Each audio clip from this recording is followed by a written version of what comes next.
get high, man? That stimulates your mind. Get up, Chucky! What have we got here? A fucking comedian. Rojan Kim. All right, hello everybody. Welcome to the Rojan Kidcast, and joining me today is Mitchell Phillips. Hey. Mitchell, hello, hi. Where are you? Where are you, man? Where are you? I actually don't know. I'm up in North Hollywood, technically. Oh, okay. But my mail will say anything. It'll be like Toluca Lake, Toluca Village, Los Angeles, Valley Village. So I don't even know where I live, but I'm near the Arts District. So I'll say no. Wait a minute. So Toluca Lake, Valley Village, NoHo. I kind of. Is it like? Are you close to like Chandler and Lincoln? Yeah, right or something like that. Okay. Next to the Ha-Ha. yeah. It's Ha-Ha I grew up. Cafe. Yeah. The Oh, best, right by the Ha-Ha. Gotcha. Yeah, Okay. the best club in North Hollywood. Oh my goodness. It really truly is. It really The Valley's premier comedy venue. I mean, it is. If there is one comedy venue that survives in the Valley, I hope it's the Ha-Ha. Yeah. Yeah, I mean, it's not Liquid Zoo, that's for sure. Oof. No, there's no way Liquid Zoo is going to make it. Like Liquid Zoo doesn't have the capital that the Ha-Ha has built up. Or they'll just go next door and they just combine with the Autism Awareness Center, and it's just one. It's the same people. It would be the same people showing up. Yeah. Josh can just hang out. Josh Meyerowitz can just hang out after his meetings and just get a type 5 in. Oh man, what's that poor kid doing, man? Geez. I don't know, man. I do a very poor job of staying in touch with my ex roommates. Yeah, I'm not good. I don't. A lot of my roommates, I feel like it was like happenstance. You know what I mean? Like I would have not necessarily would have chosen this. Yeah. So it's fine. That's fine. what sucks, dude. I've always I lived in the back of like a shady open mic club for almost 2 years. Before that, I lived with like 3 or 4 guys. This is the first time like I'm actually like on my own. It's just me and my lady, and I'm like financially stable and I'm getting it together. And then fucking, I don't know if I even have a job right now. Yeah, then the whole world goes to shit. But do you think you could go back though to sort of the flop house living after this? Oh, probably not. I mean, it's tough, man. Once you get a couple things have happened. I know now that like, cause I work in production, I work in props. So like now that like not being able to work in the movie industry, and then now for the past 4 months, I mean, things are popping up, but I've only got one set like 2 weeks ago in the last like 4 months. So it's like, if you take those 2 things away from me, like I'd rather live in fucking New Hampshire, you know? Right. Like, why not? That's why people are moving away in droves. They're like actually like, I think like 500,000 people this year have left California. Good riddance, man. Well, dude, I was fucking born and raised here, and I'm like, that doesn't sound like a bad idea right now.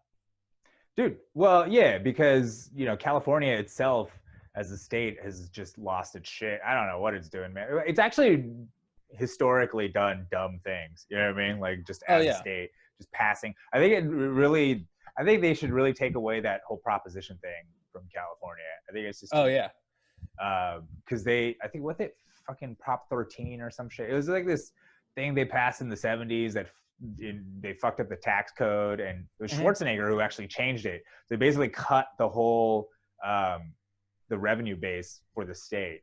Essentially, it like just stopped making it. I think they like made it so that they needed a 2/3 majority to even raise property taxes or whatever. Yeah. Like the state just could not generate revenue with this law that they put in. And then it also made it so that you could like parcel out the communities so that like Woodland Hills would get a percentage of its tax base returned to it and not necessarily give it to the main, you know, to like the city infrastructure or whatever. So like it allowed a lot of these like different communities to like Beverly Hills or whatever to take the city's municipalities, but not necessarily pay like everything that they would be paying. You know, it's like everything where like, I mean, the more you learn, everything is so insidious, just the way everything works. But some of it is like, it's well-intentioned, or at least it's like voted on based on good intentions because people are tricked into it. And then, and then you're like, all right, well, let's see if this bites us in the ass in 30 years. Yeah, and then it does. Yeah, I mean, that's the whole history. The whole history of this place really is, right? Like, I mean, that's the thing about LA is like the more you learn about it, the more you're just like, oh, this is just like all just make believe. It's all stolen. It's all like Well, the yeah, you blood. think about like even in like the 30s, because I in my neighborhood there's buildings that were built in like the 30s, and Uh-huh. it was like artist bungalows. So like the actors who worked in like Burbank and stuff, this was like their getaway. You know Right. what I mean? Like, Right. it's 10 minutes North down the Hollywood. freeway now, Yeah. but it was a different city. Yeah. Um, but they were surrounded. You look at pictures of the buildings, and they were completely surrounded by like onion fields and shit. So No, like, yeah. the valley wasn't built up until like the 70s and the 80s, which is kind of crazy. Which and Well, you've LA seen itself isn't much older than that. Yeah, well, you've seen Chinatown, right? You've seen Yeah. Yeah. Forget So about it, Jake. the fucking whole thing was about turning the valley was worthless desert land that they irrigated with the water from Kern County and all around, and turned it into orange orchards. Like that's how the valley got started, and then they developed on top of that. Like so, which is you know what I mean? hilarious because you'll see like a these mini mansions next to like apartment buildings next to like a single family home. There's just zero like coding or anything because it was just the wild west because LA like municipal code didn't apply up here.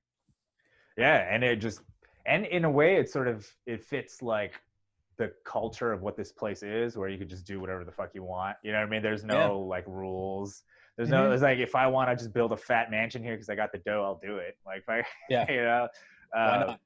But yeah, man. So, all right. So like you started working on some shit. I bet like, I think that shit's going to start up again. Don't you? Don't you think that like I think they were allowed to. Because what was it? It's almost a month now. Production was allowed to start. And just nobody's doing it. Not even like commercials or independents. I'm starting to see from comics, they're saying like people are casting again. Yeah. Which is good. But like I work in props, which is usually for the most part pre-production, unless it's like like a running show where they're getting things in the process. But normally, because we're like mostly work on commission. So like things have to be like, proposed and designed and everything beforehand. And we're not even getting those bids yet, which is kind of crazy. Right. So that means like nothing's big is starting up. And granted, like we're like the biggest prop house in the world, or my former employer is.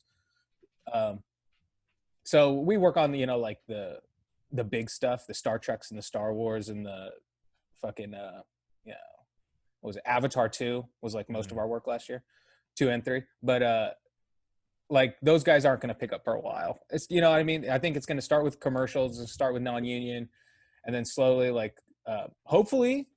We might get like a late 90s resurgence where we just have tons of these like $2 to $5 million movies coming out. Yeah, maybe. As opposed to these like massive franchises and stuff like that, because people are more willing to take the risks and it's easier with smaller crews. But right now it's just so ridiculous. They're not willing to have, 300 people on a soundstage. Which it's hilarious too, because it's like one of the few industries where like the plebeians have to be around like the ultra rich. So they're like, these people that can afford just not work for 3 years are like, no, let's play it safe. And this guy's like, I gotta pay off my boat, dude. Yeah. Well, and honestly, the revenue will start talking in a bit. You know what I mean? Like I think this is, I don't know if it's cynical anymore or just realistic, but I honestly feel like they're going to push this thing all the way up to the election. And then right after the election, just like magic, it's going to be like, oh, well, you know what? Like things aren't as bad. We could start opening up now. And like, you know what I mean? Like it's like, it won't be November 4th, but it'll be like the 10th, it'll be around Christmas. It'll be like, it's the time, the coronavirus has been officially deemed, over. Like there's all these companies like wave. We at Target stand with you in these hard times. And then like Black Friday, they're like, we're not missing out on those fucking numbers. No, they're going to push the vaccine or whatever they have, whatever it is they want to push out. They're going to be like, we're going to give it away for free this Christmas, or happy Hanukkah or whatever the fuck, like for this deadly disease, you have to take a test to even know if you have. Right. Yeah. It's so deadly that hardly anyone has it. What is it? What are the numbers now? It's like 99.5% survival rate. Yeah. I mean, that's the thing is that like, they don't tell anybody the nice numbers. They tell them the scary numbers, right? It's just like the case numbers. Constantly reporting on case numbers. But then like when fucking death numbers took a dive, they just stopped reporting on death numbers. Yeah. Death numbers spiked. They were like, death numbers are spiking. But if you look at the death graph, it constantly spikes up and down. You know what I mean? It constantly spikes up and down. So that's part of the cycle of it. But if you look at the total deaths, it's still decreasing over. You know what I mean? It still means that even like even in the worst cases, like granted, Florida I think has like just below like 2/3 of the cases of New York, Yeah. but I think 1/8 of the deaths, Mhm. which are like, that's almost overwhelmingly positive, Yeah, especially that's way for less. considering like they have somewhat of an equivocal population, but Yeah.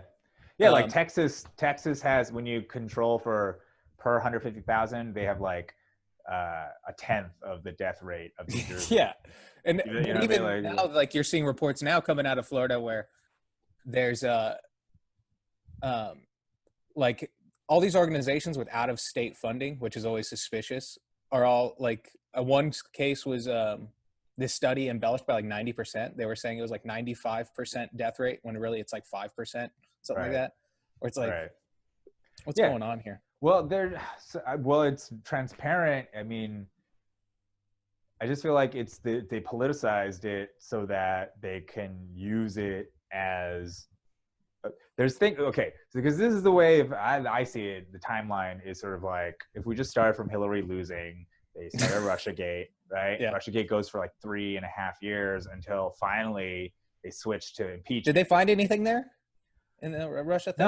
No. All they did was they put. That's weird. Yeah, but nothing in Russiagate. So they switched stories to a different story, which actually undermines the Russiagate narrative, because the new story is that Trump tried not to arm the Ukrainians who are fighting the Russians, but then he did arm them. So if he's a Putin puppet, why would he arm the enemy of the? It doesn't even make sense. What's that called? The Trump derangement syndrome, where it's just like literally, if he told them to stop breathing, they'd hold their breath. Right, exactly. Fucking ridiculous. Well, it's like, don't start a proxy war. Start a proxy war. It's like, what do you want me to do? So basically, and also forcing Trump to become even more hawkish on Russia anyway. So he expanded NATO, he canceled the nuclear treaty, he did all this shit that already fucks with Russia, but it doesn't matter. But now they're trying to impeach him. They were trying to impeach him. Meanwhile, while they're trying to impeach him, the pandemic is starting in China, right? The pandemic is starting in China, and the intelligence community same intelligence community that made up Russiagate and was the whistleblower for the impeachment thing about Ukraine. You know, it's like, that was a CIA dude. Like, the same dudes hold a briefing. The fucking senators tell them about this thing, and the senators, instead of telling everybody else, they fucking go insider trade and make money off of it, and then still continue the sham trial that they were holding. You know, at the same time. And then they turn around and blame fucking Trump for everything. Right? Like, when, you know, and it's just like, come on, guys. Well, you can literally put side by side the articles of when like it's just the flu, up until like March. And then literally a week later, the same author, like, it's not even like, oh, they're both coming from CNN. It's like, no, the same guy for CNN is like, Trump acted too late. It's like, well, you were calling it the flu for the past 2 months. Yeah. Well, the thing is, like, so neither side has any guile anymore, right? They're just kind of openly, kind of buffoonishly kind of stumbling through everything. So then unless it's the Patriot Act.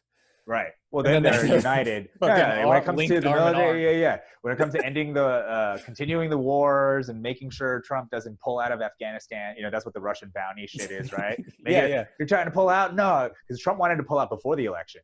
Like, he wanted to have a thing to be like, look, I did the thing I said I would. One of the things I said I would do, but with this Russian bounty thing, they changed the NDAA, right, so that he could. I think it's like total victory now is the condition to getting out of there. Like, we can't withdraw troops unless it's like absolute complete victory. You know what Let's I see mean? how that works. Yeah, that's never gonna happen. So that's what they want, both sides, for some reason.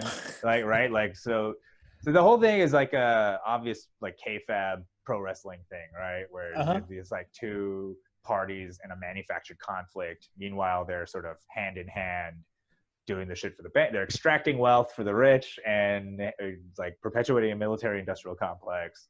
That seems to be bipartisan.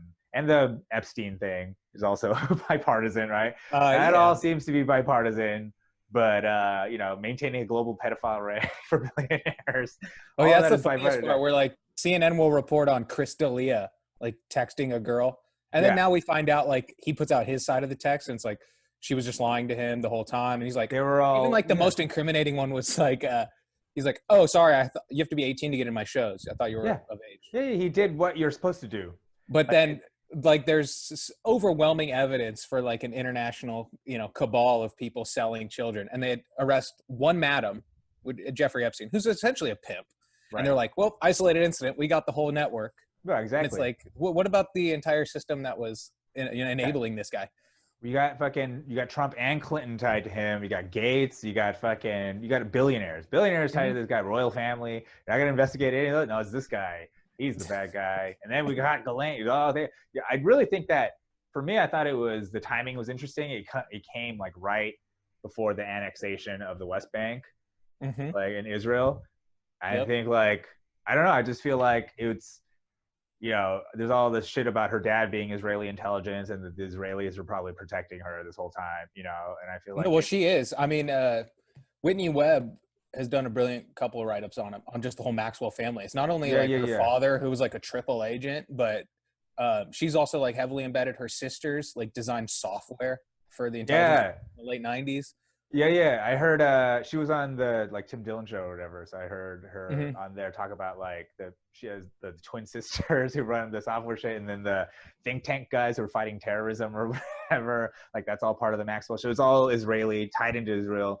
So I think they basically gave her up. They were like, there was it's just like interesting that like the West Bank gets annexed. We don't say peep. Nothing happens, and then next day suddenly she's in. She's like the news, right? Like, I don't know. Yeah. It just seems just convenient. It just seems like that's what happens with the Maxwell family is like, if Israel doesn't want you anymore, they'll just fucking, there you go. Yeah, but you'll still get a nice military burial as a politician. Yeah, we'll see. I mean, I don't know about Ghislaine. You think she'll be? No. I was just making a joke. Robert Maxwell is like, was he given a military? He was a British industrialist and like a media mogul. And then for some reason he got like a military burial in Israel. You're like, what's up with that?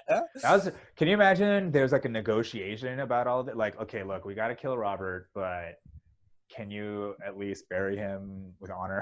Like, they're like, all right, well, well, you know what's funny too about all that is Black Lives Matter is starting to get like the neocon, like Zionist faction of politics turned against Black Lives Matter. Coincidentally, the day after Black Lives Matter spoke out against the West Bank. Interesting. And there's this whole thing with the Nick Cannon being anti-Semitic, right? Well, that's just Hotep shit. Like, well, I know, but a section of black dudes who think like we are the sons of Jacob. But it's how you obscure the two things. You conflate the two things together. You know what I mean? It builds the case for the like pro-Palestinian faction of the Black Lives Matter movement. Yeah. To just be like, oh, you guys are anti-Semitic. Like this is. Oh yeah, well it's the same with like it's just. I think anti-maskers have a lot of like valid points, but because yeah, like you look at like a virologist, look what they wear. It look like they're going to fucking use a bomb, and then also like a bandana is supposed to protect me, right? So I can shop at fucking Smart and Final. But yeah, the only videos that go viral of like these people going crazy or like I have rights or I have an illness or whatever. Right.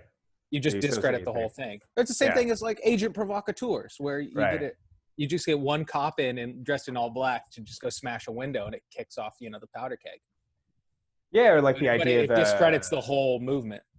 That's what a conspiracy theorist. There's a conspiracy about conspiracy theorists that they were actually started by the CIA as controlled opposition to discredit any dissent of the intelligence community, because you could just be like, they're all tinfoil hat wearing crazies. Yeah. Well, that's the term conspiracy theorist actually came from a CIA memo. That's where it originated.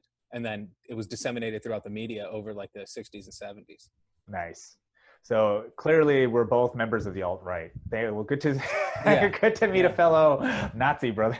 Yeah, I'm first generation on my dad's side, second generation on my mom's side. Refugees. You're an Asian man, but we're both white supremacists. We are now, well, it's so insidious that, you know what I mean? It doesn't matter anymore who you are or what you are. Like, it doesn't logically matter. It's in everything. It's like sin. Yeah. It's, we are all sinners because we're not on the side of good. So now we're... Yeah, that's why I commented on one of your posts. Like, I much preferred the deity-based religions, where at least you could speak out against them or be like, oh, this is silly, or like, because I believe in religion. I believe in like Judeo-Christian values. I just think organized religion is fucking ridiculous because it was just co-opted, so many hundreds of years ago that it's just such a system you can't fight really. Right. And you can't really you can't use rationality to get somebody out of something they didn't use like rationality to get into. Yeah.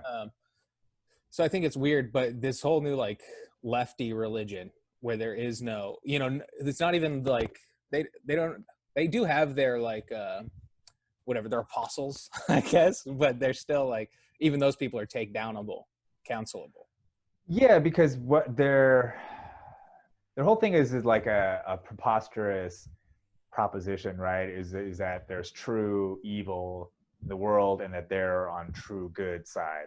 Because Well, that's an interesting point. I think that's like Thomas Sowell, who was like, the right-wing people think that the left is misled, but the left-wing people that think that the right is evil.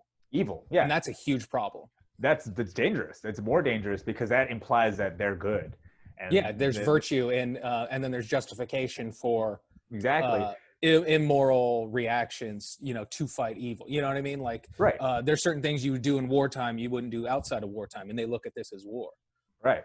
So that's how you get Nazis. I mean, if you want to look at how you get Nazis, that's how you get Nazis. You get a bunch of people who think they're doing good for the good of the nation. We got to exterminate these people. You got to, because all you have to do is replace Nazis, just the idea of Nazis with racists. And I've seen it already online where people be like, let's round them up. Let's gas them. And if you're white, you're inherently racist. You have original sin. So we'll just round them up first, right? And then anybody who doesn't agree with us, they're also on the list. Let's round those guys up. It's like totally natural totalitarian behavior. I think it just happens. Which, like Thomas Sowell, I've known about this guy for 12 years now. I enjoy reading. You have to explain to people what books are. It's a bunch of pages with two thick pages on either side. But he's been an intellectual for 50 years, and then all of a sudden, in the past 6 months, he's become a coon, according to them. Now he's a black Nazi. Yeah, they're all Nazis. We're all Nazis. They're everywhere. It's like that's what the whole white fragility. The premise of that white fragility thing is that like it's that white supremacy is like a sin that you have to constantly absolve yourself of. That actually you can never absolve yourself of. That's the thing about religion. See, the thing about religion is there's at least a path to redemption. There's like some place you can go, or something you could do, like ethics or something, something you could do. But with this, there's no path. It's just you always have to be guilty, and then you're either guilty or persecuting the guilty. Those are your two. Well, that's the thing is like with Judaism, it was about leading a virtuous life, and then that bred Christianity, which the Catholics have like direct acknowledgement, through confession. You're going, essentially you're going to counseling where you're going, I know this was wrong, but I did it anyway. And you know what I mean? But it's talking your way through that. And then Christianity is like, Protestantism, I guess, is just like, just being aware of it, knowing that Christ is in your heart or whatever. And it keeps getting dwindled down until it's like, there's no absolvability. You're evil. Where it's kind of funny where like Volkswagen got caught, a couple years ago putting out like cheating emissions tests, like sometimes like 40-fold what was like legally allowed and this and that. And they put out a statement where they're perfectly fine now. So we're now at the point where we're absolving multinational corporations, but Kevin Hart can't get away with a tweet from 12 years ago. Right. Yeah. Well, it is interesting because it is a perversion of Christianity in the sense that like Protestantism, the intent was to get away from a caste of priests who are the only ones who could communicate with God, right? Like the whole premise is that the individual, we can change the Bible so it's not just in Latin. Everybody can read it, and you now have the power to talk to God directly, and He can directly. But that, on the flip side, what seemed to happen is that like you can also be God and judge others now. Like you can take the position of God yourself. That's so powerful. It's like let's judge them because I think. Yeah, because I was thinking about the Inquisition, but the Inquisition, all you had to do is confess your heresy. You actually had to, if you confess, then you could. But if you think about like the Protestant uprisings and the wars they'd have, and then sort of the value system they brought to America, because it's essentially a form of Calvinism we have here, right? Yeah. And Calvinism is like, there's like a weird predetermination in Calvinism. So it's like, if you're rich, it's because you're obviously good and God blessed your hard work. You know what I mean? Yeah. Like, and I think there was like a bit of like combating that with like Locke and like more so like Thomas Paine, like his whole idea of like common sense, like the age of reason coming into like, hey, religion is necessary for a certain amount, but I believe we're post-religion and I believe we can deal on reason.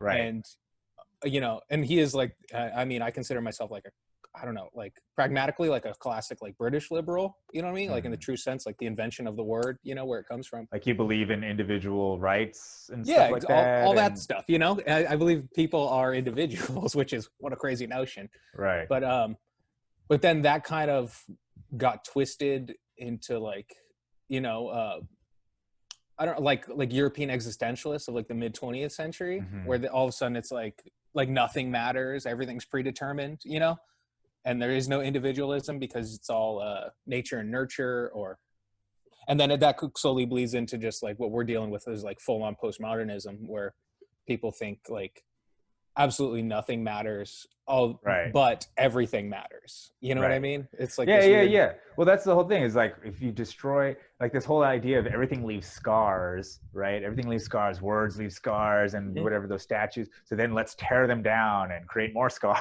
Like it Yeah, doesn't exactly. really make any sense like with that. But the only way you can do that is if you take the moral high ground. You know what I mean? That's the whole Mhm. thing. Is like it's not logical. It's just from the perspective of being good. But Like that was like the beauty of Christianity and Protestantism, and you know, like you're yeah, saying, like Lutheranism, where they were just like, we just want to read, and then they read the Bible for themselves, and they're like, they've only been telling us like a tenth of this fucking book.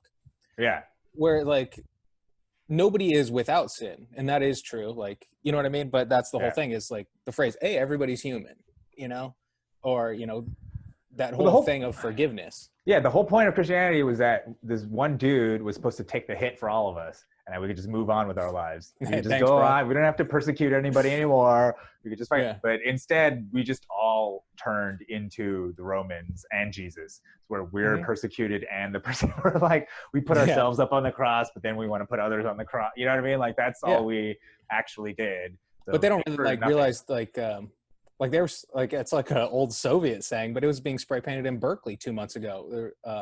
Graffiti liberals get the bullet too, and they don't get Of that course. ideology where they Oh don't yeah, think yeah, like if you listen to Stalin, he's like, no, the first people you fucking kill are the people that helped you with the revolution yeah. because they just overthrew their country. They clearly Yeah, you can't be can't trust those trusted. guys. Yeah, you can't trust those guys. Those are like the rats. Yeah, you find Yeah. out who the rats are, and then you kill them. Yeah, like But yeah, it's the same thing with Israel, where like these people were persecuted for literally their entire history, and then the second they get their own state, they start persecuting. Where it's same thing with these Antifa kids, or not even them specifically, but like anarchists, like the Black Lives Matter. Like I think 2 of the 3 leaders have said publicly that they're trained Marxists. Where you're going yeah. like you don't What? want to be, you don't want equality. You just want to. You're upset you're not in charge. That's what it is. And the Right. Well, people they who have are in like charge are unjust, and it's fucked up. That's how we started this conversation. It's like the people who are in charge are fucked up, and they right, went left unchecked. So now there's this opportunity for other people going like, "Hey, we could do it better. Put us in charge." They don't want right, equality. They want to be in right, charge. right. And because everything is framed as power, right? Everything, Hmm. the explanation for everything is power. So the best thing to do is to put the people we like in power, Hmm. right? That's basically there's no real other way of looking at the world, and then you don't really solve anything. There's no like, you know what I mean? You just force people to do stuff. You try to force equality of outcome, you know, whatever. Well, But that's the best. Is there's no like nothing come out of like school choice. Like they're just defunding police. There's no police reform. The police aren't getting more training. If anything, they should get more yeah, funding for more yeah, training, exactly. more Well, the officers. other thing is like, how about stop the drug war? Like, what is this defunding thing? Yeah, Right? right. Like, it doesn't make any fucking sense. Like, what are you talking about? And Well, the you other have thing is that, the Biden crime bill is yeah, like massively responsible for all of this, and he's the fucking vice president nominee for the tolerant party. yeah. And you were saying about like Black Lives Matter, like the organization, they put out this whole thing about how they want to destroy the patriarchy and the nuclear family, and so, you know what I Yeah, mean? Like and it was just like, I don't know. That seems to be the it problem. all comes It from seems to be people. the It all comes from people that had decent families and decent upbringings. That's the funny thing is they got the benefits of a nuclear family, and yeah. But their they father deny put the them through science. college so they can call him evil after 4 years. Exactly. And they want to deny there's all this science that shows that the number one thing that can like predict the outcome of any child is whether they have a 2-parent home. Like that's Oh the yeah, I number think one thing. every school shooter didn't have a father. Yeah. Yeah, I would guarantee that. I would guarantee if you looked at the statistics, if you could, like in the inner cities where people fucking shoot each other, you know what I mean? I bet Mhm. you like they'd find a huge correlation Or even between, like in you know? junior high where they play those videos for you where it's like they show like a reformed gang member every single time. He's like, I didn't have a dad, Of so I course. needed a So community. like So it seems like the destruction of the family is a big problem, but they're saying that that's what we want more of. You know, it just doesn't make sense. You know what I mean? Like, that's why none of this stuff, I don't trust any organization anymore. You know what I mean? Mhm. Anything organized, it takes money and everything. There's always like, you're going to follow that money and find out that it was the Democrats and put them up to it or whatever the fuck, you know what I mean? You're going to just find out that it was all same old shit, same old politicking from the people who've got everything, you know? Well, that's one of the good, cool things, like recently, especially this year, where it's like, I've been called a conspiracy theorist for 10 years. And I'm not like the moon's made out of cheese guy. I'm like, hey, the Federal Reserve was implemented for these 3 specific reasons. And under its watch, those 3 things got worse. But I get labeled conspiracy theorist. So over the past like year and a half, I've been slowly validated, which is kind of nice, but also like, I'm still a kook on certain subjects. So I'm like, okay, so I've been right on these 10 things, but I'm still crazy on these 7 things. But like, wait 6 weeks and 2 of those will come true. Well, imagine how Ron Paul feels. Imagine how Ron don't get me started, dude. Imagine Ron Paul's like, hey, no, well, he's hilarious because I listen to he has a podcast too. And he's just like, there's a big bubble. I've been talking about the bubble. I've been talking about the Fed. Figure out now he's going on about how like they lie about the coronavirus. He has a lot of facts about how they lie, you know, how they're lying. And he's an actual medical doctor, but he's a fucking doctor. And of course, he was labeled a Nazi, right? Smeared a Nazi. Smeared a. Actually, I learned from I think it was like a Murray Rothbard book. I listened to some audio book that he wrote, and it was all about how in the 40s or 30s this Nazi thing, like calling people Nazi, that was actually perfected by New York journalists to get us into war. So anybody who was like, hey, let's not go to World War II, they're like, well, you're obviously clearly a Nazi because you want to help the Nazis. You're anti. Well, that's another thing is people don't want to realize is like World War I and II, the United States was like, you know, fucking like exponentially valuable because isolationists, we were voluntarists under like just basically like the principles of the country was founded on is like, don't get involved in Europe's wars. Is like one of the founding principles. And so we were made America. We were put in the position through, you know, the mid 1800s up until World War I, because we had built up industry. We had, you know, zero regulation, you know, which bit us in the ass to a certain extent. You know, obviously you need like some workers' rights and decent wages, things like that. But what put us in the position to become the America, the post World War II powerhouse was all the money made off of World War I and II before we got physically involved, like in a battle capacity. We were monetarily and supply-wise supplying both sides, which is hilarious because, and like that's another thing people don't realize is like there was like tens of thousands of Americans that fought for the Germans in both wars because they were like first or second generation. So the motherland called and they went and fought, which is kind of crazy.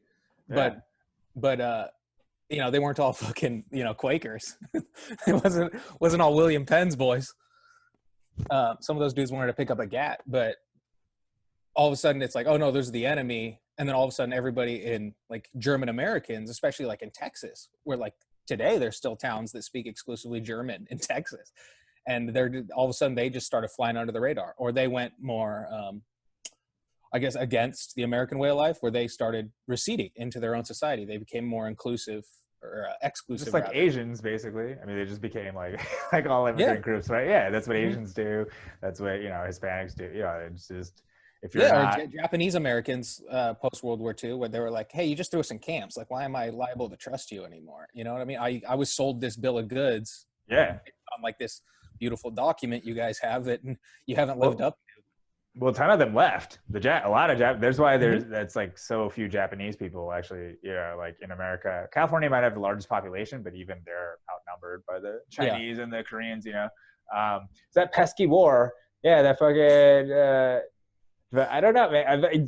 Well, what's crazy is because Korea, you know, which like everything in my family that's fucked up can be traced to the war, essentially, because it just like fucked everybody up. Like that's basically the proxy war they had to just keep the ball rolling. You know what I mean? They were like, fuck, World War it's over. What are we going to do with all this shit? We can't just stop. Are we going to just stop everything? And then sort of they're like, let's have a Cold War because we can't nuke each other, right? We can't nuke each all out. What if we just did these like extended skirmishes and, you know, or the ex-colonies, each other's states, you know, we start using the CIA to overthrow. Well, that's what happened in the Korea is like the first thing they did was install South Korea when they split Korea in half. The first thing they did was, they being the U.S., was install a puppet, just this dude Syngman Rhee, as the first like de facto president of Korea. Yeah. And he was obviously like, went to Harvard and probably a CIA dude, or, you know what I mean? He was like, this is a guy who's in there. Well, it's every puppet. They're all like either like, you know, they're Western, either like European or, you know, highly educated, like super highly educated West, you know, from Washington or New York or some shit, you know, like, so, so then he was deposed by a popular uprising. And then there was the Second Republic of Korea, which elected a president. There was a democratically elected president, and then it only lasted 8 months because there was a military coup that was probably backed by the CIA to then form a military dictatorship for like the next, I don't know, it's fucking almost 20 years before another military dictator took over, essentially. Like, you know what I mean? Like, so that's like the playbook that they, you know, like, I feel like Korea was like the first country post World War II where they're like, hey, what do we do? You know, this is what we do now. And essentially that's what they've been doing this whole time. Well, like even Eisenhower was like pitching the whole idea of like the domino effect of communism.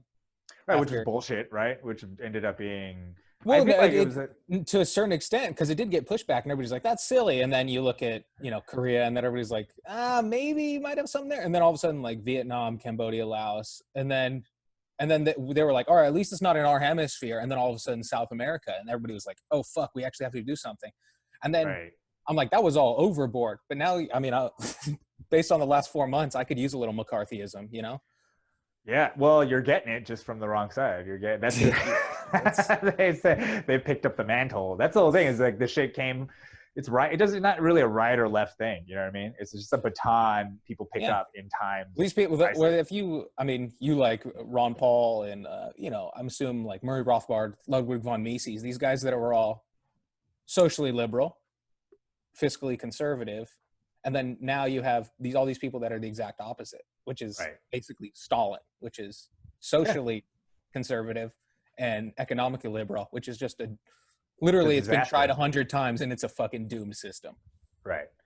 So yeah, I don't, and that's the whole thing is like, it's hard for me to get behind commies, you know, when my family was ripped apart by them, you know, like, you know, when they were, you know, kidnapped by them and stuff like that, you know, like, so. It's hilarious because I'm Albanian, so we weren't a Soviet bloc because we were separated by a couple countries, but we had Tito, and he was like, the people were hurting, so they're like, let's try it out. It sounds great. So they did try it out, and it did work under him because that is a system that nobody wants to talk about is benevolent dictator.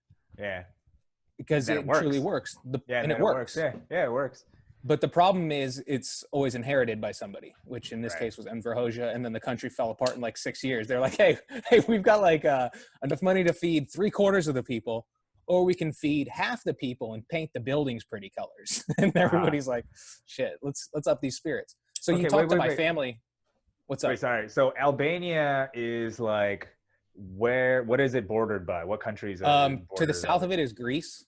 Okay. And then above it is former Yugoslavia, so Serbia, Montenegro, Bosnia, Croatia. So it's like a connection between the Mediterranean and the Balkans, kind of. Yeah, we're on the Adriatic. We're like, it's like 50 miles from Italy. Gotcha. Okay. So you got, interesting. All right. So it's an interesting mix of like this sort of. Yeah, we were also Ottoman for a while. We've got a bit of their alphabet. You know, there's some shit. So you got some Muzzy in there. You got some. Most Albanians are actually Muslim. Greeky. Yeah, I actually my old super was Albanian.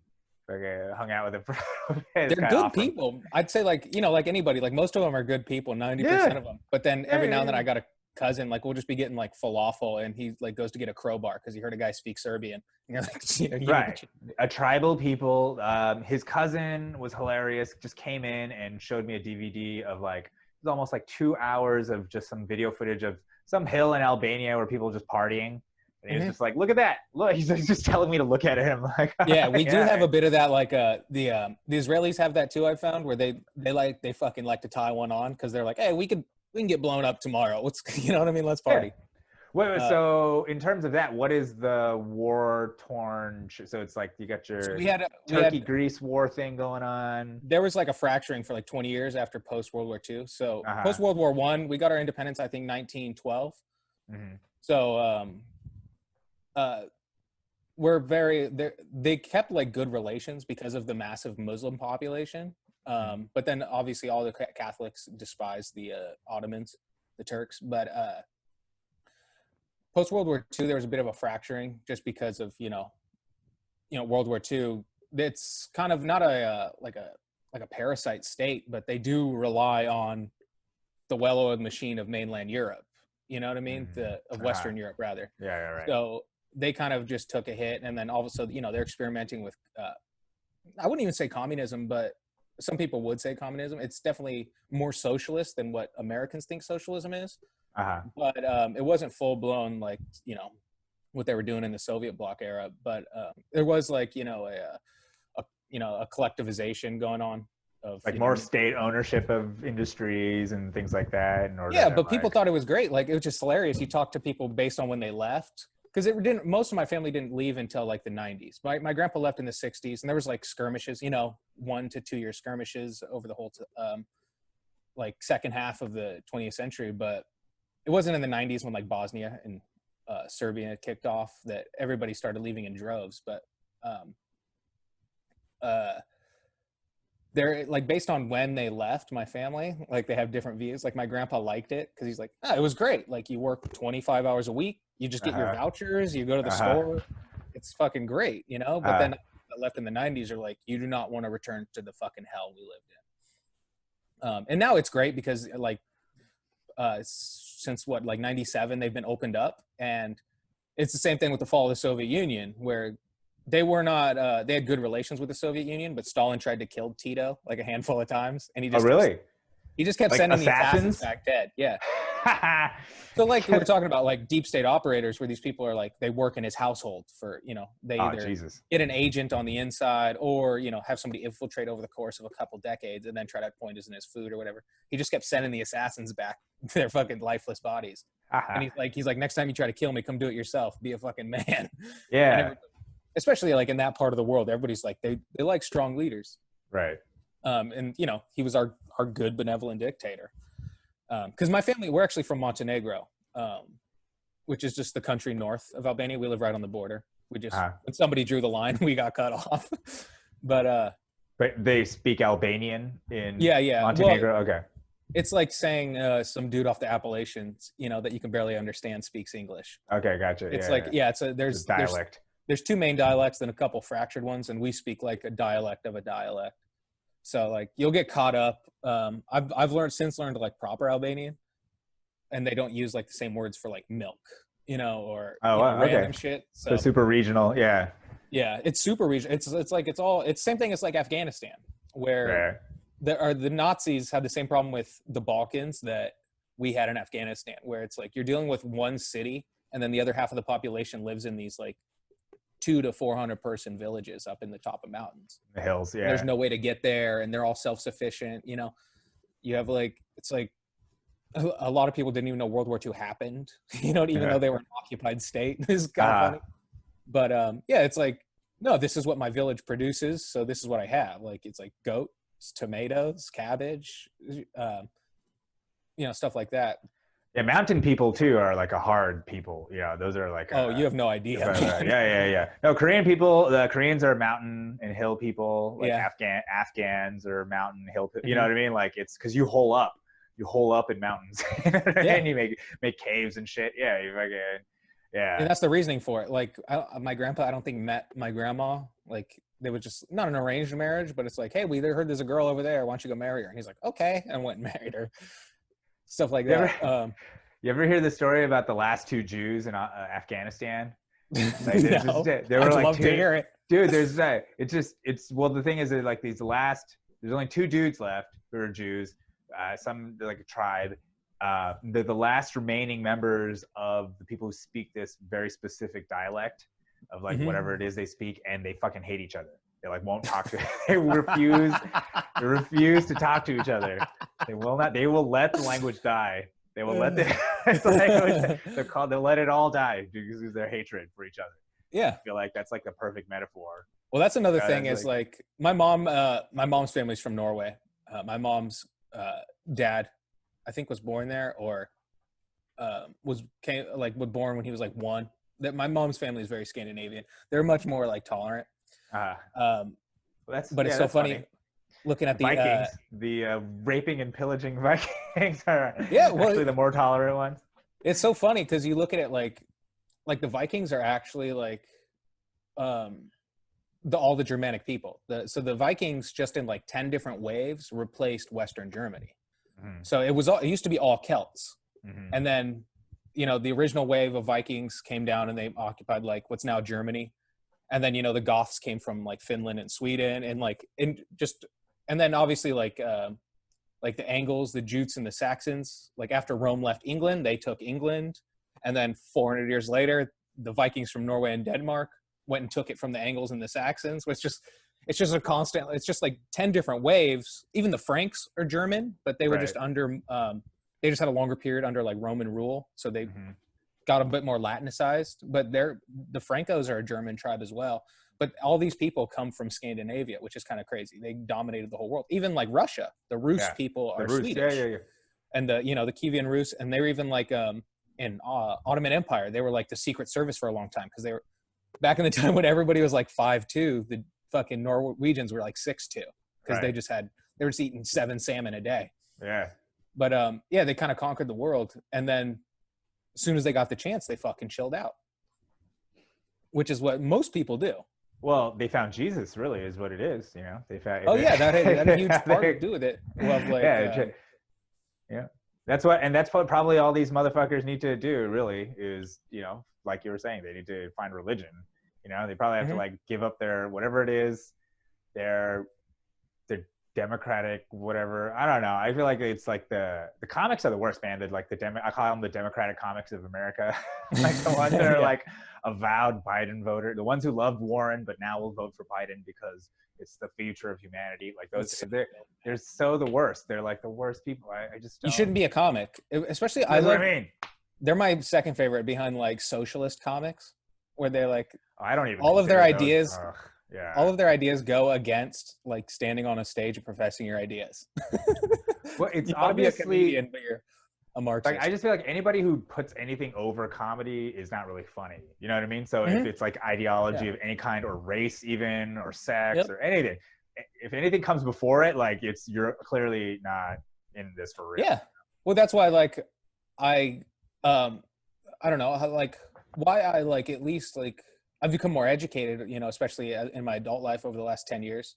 But even as a kid, like I was like, I understood, like I would rather like a libertarian society, like in the sense that American right now is not libertarian party, fucking Tiger King running for president, but libertarian in the sense of like, liberty based society allows communes to exist. It allows socialism to exist in pocket, whereas the opposite isn't true.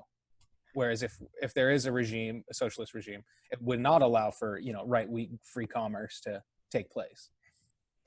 I think, the older I get, I went to Berkeley, so I was pretty indoctrinated in this sort of lefty Marxist view of history, which in some ways I can still see. I understand the rubric in which that exists, so like this idea that there's like a proletariat versus, bourgeoisie, or that there's some struggle between opposites going on, throughout history. But then I don't necessarily prescribe to the fact that that's all there is. You know what I mean? That's the only explanation for everything, and all of that, and so on and so forth. So I think, like, I don't know. I just hope that there is an opportunity to actually have real liberty and freedom. The older I get, I can see the logical, because I don't necessarily, not like a Rothbardian. I just don't believe in following people really, but like I can see the logical sort of workings that they have, where like, Rothbard's fucking conclusion is that like, well, we got to just become like anarcho-capitalists. That eventually, so I'm not sure that's ever going to really happen or whatever, and whatever. Like, but what I do appreciate is like this idea that it's the intervention that's the problem. The intervention of the government, the invention of whatever. Like we haven't actually had real freedom and real liberty. That's the problem. Is you always have. But like either side, which is funny because both sides, like whether you're like a full-blown communist or like a full-blown anarcho-capitalist, it's a horseshoe where you guys are both no government. Right. but but also both of them rely on, I guess, the voluntarist nature of society, where it's like everybody's participating in this. The problem is you still have the guy that throws his trash at the side of a trash can and doesn't pick it up. You know what I mean? That's the reason. It's like 5% of the population is the reason we'll never live in a utopia, because you're just never going to get rid of those people. As much as you try, Hitler, but just genocides never work. You know what I mean? It's just, and it's also a Judeo-Christian idea. It's like, no, individuals have meaning, they have value.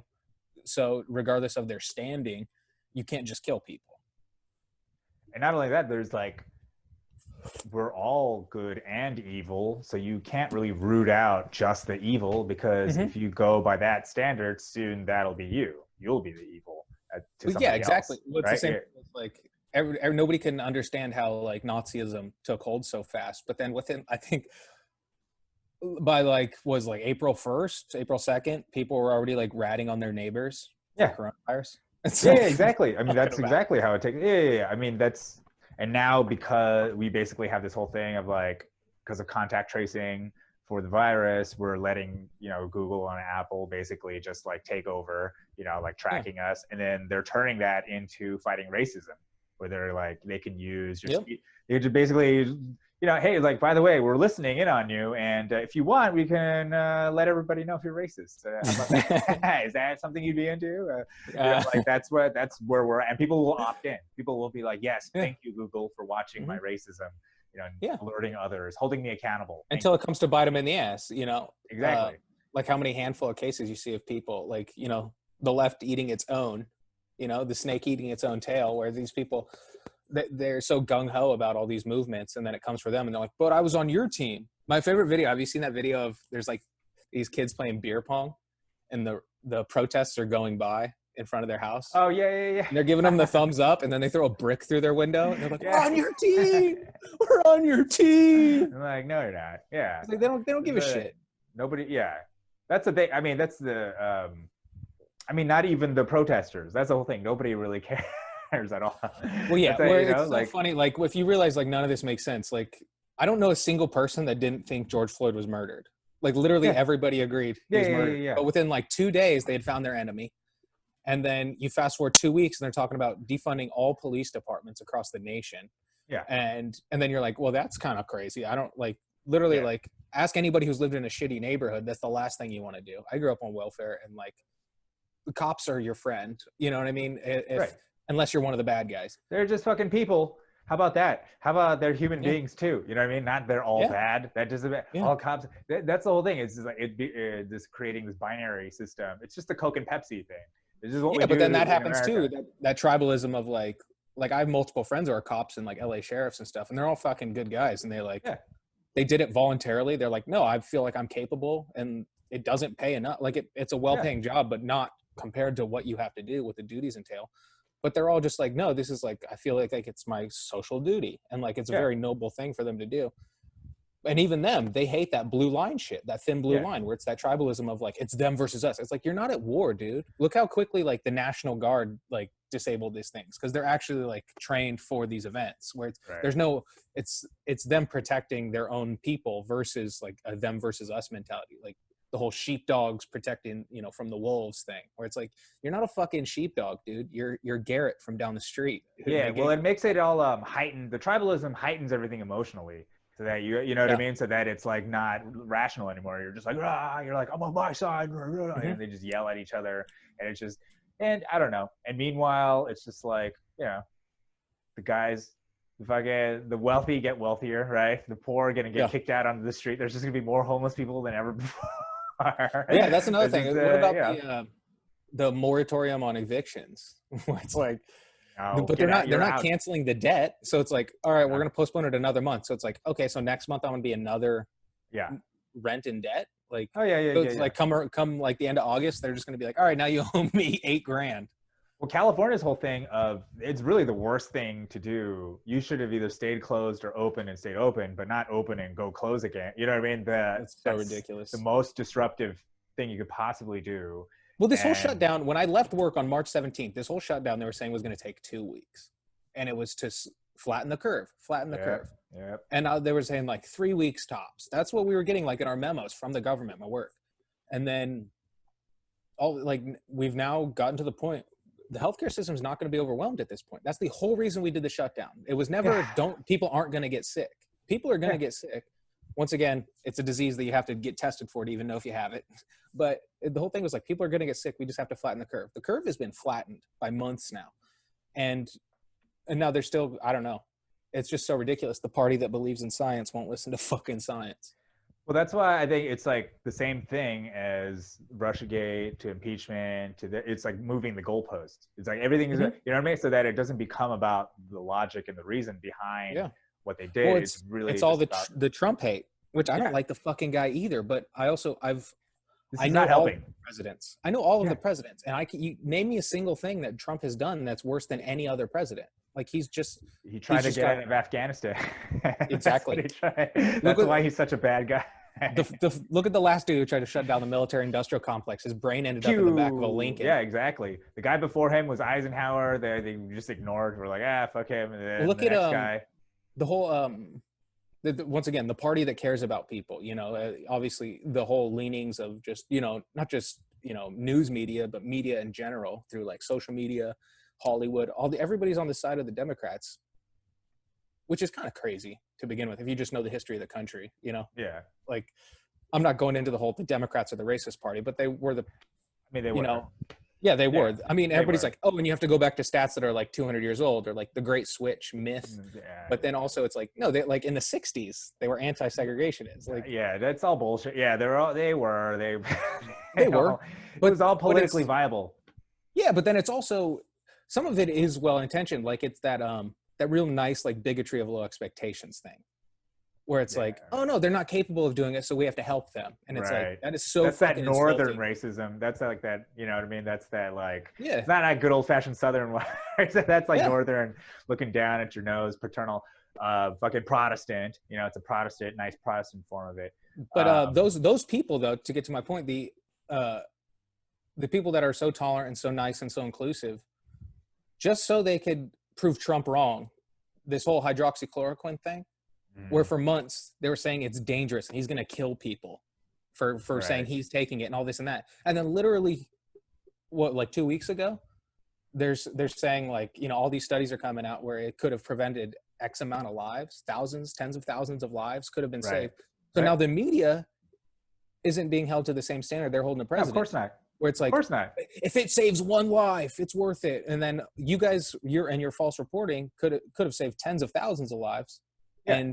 But you'd rather smear the president. Was smearing the 50th round of attempted smearing this guy, was that worth all those lives? You don't care about those lives, man. Of course not. Yeah, there's blood on their hands. I mean, what about WMDs, right? There's blood on there's fucking blood on their hands. George Bush is a good guy now. Yeah, no, that's the whole thing. They're all soaked in blood and money, Well, anyways, dude, I'm gonna let's wrap up. Where can the people find you, Mitchell? Where can they find you online? Oh, fuck. I'm trying to stay off it. At Mitchell Fill Up on Instagram. And then also follow my podcast, Hats Off, Gloves Off podcast. We'll get you on. We'll zoom it up. Yeah, hell yeah. Hats Off, Gloves Off. We give hats off to people that deserve it, so we highlight the good and the bad. So we give hats off to people that deserve it. Nice. And we go gloves off on people that deserve it. It's me and Spencer Callender. Oh, yeah. I know Spencer. Good yeah. At Robot Spencer on Instagram. At HogoPod on Instagram. And follow our super producer at Jeremy Bean, also a comic. Good guy. Cool, man. Yeah. Yeah. So that's it. Follow me on all that shit. HogoPod, Mitchell Phillips. All right, Mitchell. Again, thanks so much for doing this, dude. Oh, yeah, dude. Thanks. Break up the monotony.